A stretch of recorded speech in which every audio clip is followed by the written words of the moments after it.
des Ferrari qui ont coûté 33 millions d'euros, des Lamborghini tout plaqués or. Mais attendez, il y aura encore mieux. Préparez-vous et attachez votre ceinture, car dans cette vidéo, on va voir les voitures les plus chères des footballeurs.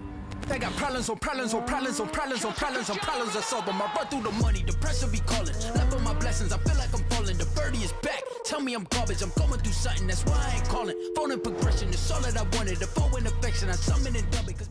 Et pour commencer de la meilleure façon, nul autre que Pierre-Emerick Aubameyang. En 14 ans de carrière, il a gagné plus de 80 millions d'euros. Et je suis sûr qu'une grande partie de cet argent a été dépensé en voiture. Il possède une Lamborghini, une Audi R8 et une Porsche entièrement plaquée or. Mais le plus extravagant est sa Ferrari exotique.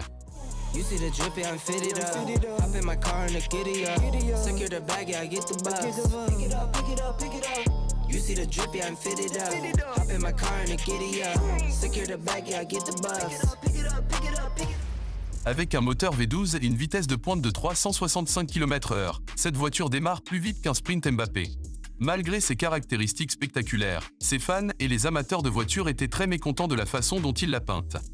C'est presque une règle générale dans le monde automobile, la Ferrari doit rester avec la couleur classique, le rouge.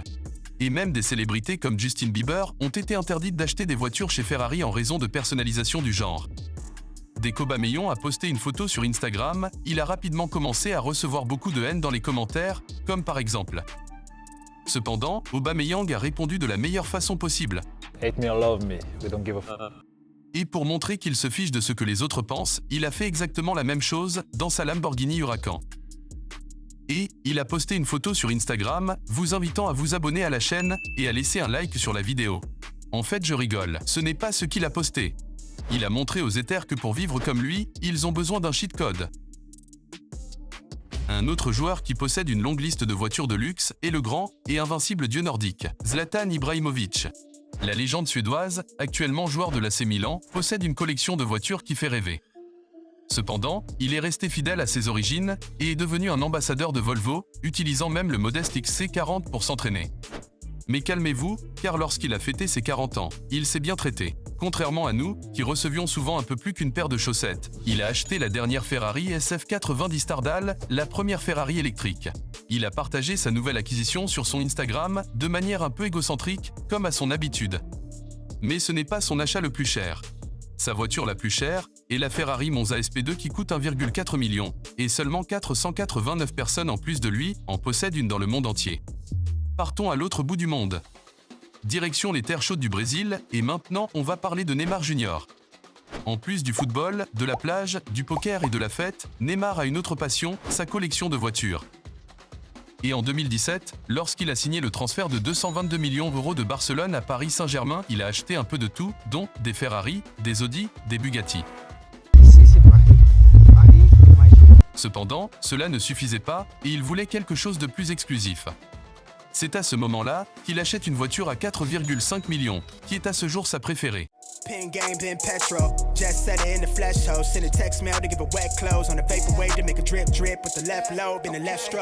Cette voiture semble sortir de GTA. Avec un moteur V12, cette voiture atteint une vitesse de 355 km/h, et il n'en existe que 5 dans le monde. Étant une voiture si rare, Neymar a obtenu ce qu'il cherchait. Une voiture unique. Mais attendez, ce n'est même pas sa voiture la plus puissante. À la fin de la même année, Neymar revient faire un achat pour son garage. Et celui-ci vous laissera sans voix par sa rapidité. C'est un Lycan Hypersport, et avec son moteur Twin Turbo F6, cet avion atteint 385 km/h. C'est bien comme voiture, mais évidemment ça coûte cher, et pour avoir une voiture aussi puissante, Neymar a dépensé plus de 8 millions d'euros. Mais ça, ce n'est rien pour un compte bancaire comme le sien. Et si vous pensez qu'il n'est pas possible que les choses deviennent encore plus folles, attendez, car Lionel Messi a un ensemble de voitures d'une valeur totale de 50 millions. Avec une collection de cette valeur, on imagine que son garage est plein, et vous avez raison. Mais en 2015, après avoir remporté le Ballon d'Or, il a décidé de fêter ça en dépensant 2 millions d'euros pour l'une des voitures les plus rares et les plus impressionnantes au monde.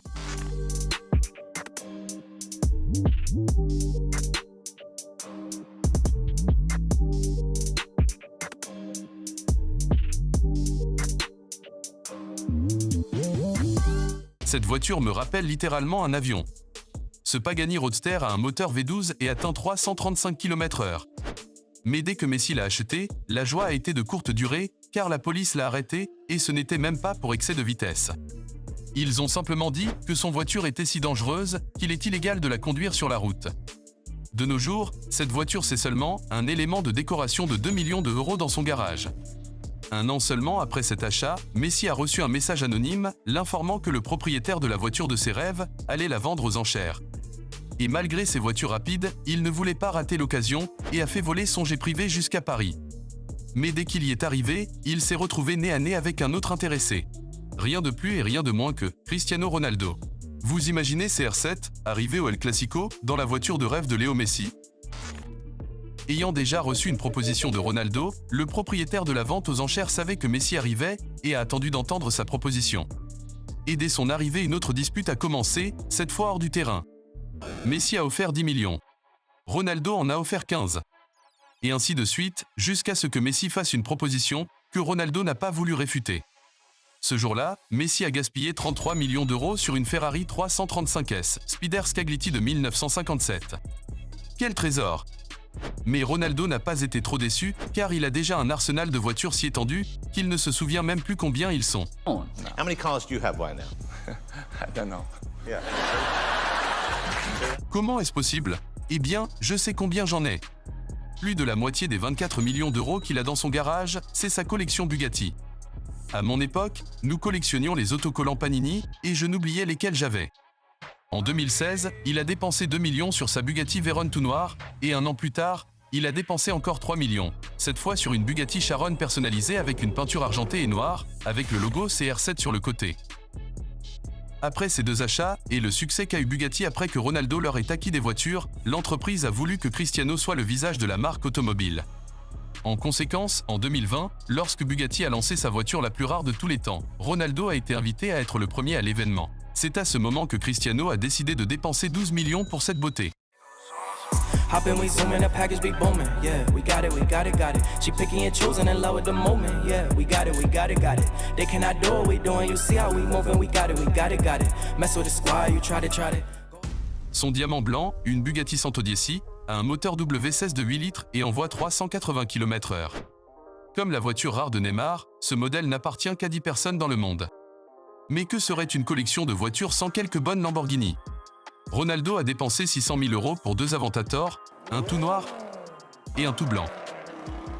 Et c'est une bonne chose qu'il ait dit que sa voiture préférée n'est aucune de celles citées avant, et vous comprendrez pourquoi dans quelques instants. Ronaldo a déclaré publiquement que sa marque préférée c'est Rolls-Royce, et bien qu'elle n'ait pas autant de vitesse, cette marque en a beaucoup de classe et d'élégance. Ça lui correspond. C'est dans l'une de ces Lamborghini que je vous ai montré auparavant, qu'il a eu l'une des plus grosses frayeurs de sa vie.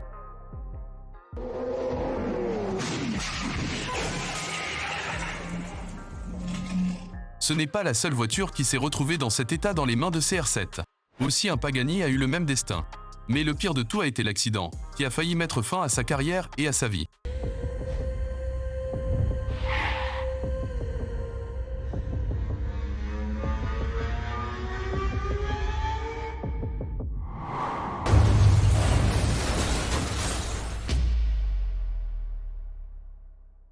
Je suis content que Ronaldo soit sorti indemne, car cela aurait pu être une situation fatale, et nous pouvons tous apprendre de nos erreurs. Comme nous le voyons, peu importe votre argent, votre statut et votre notoriété, tout peut se terminer en une seconde. Ce fut une leçon pour lui, et pour tous ceux qui abusent de la vitesse sur route. Si tu as aimé la vidéo, n'oublie pas de t'abonner et de laisser un like, ça soutient beaucoup mon travail. Et vous savez, conduisez avec prudence. À la prochaine vidéo mes amis. Bye bye.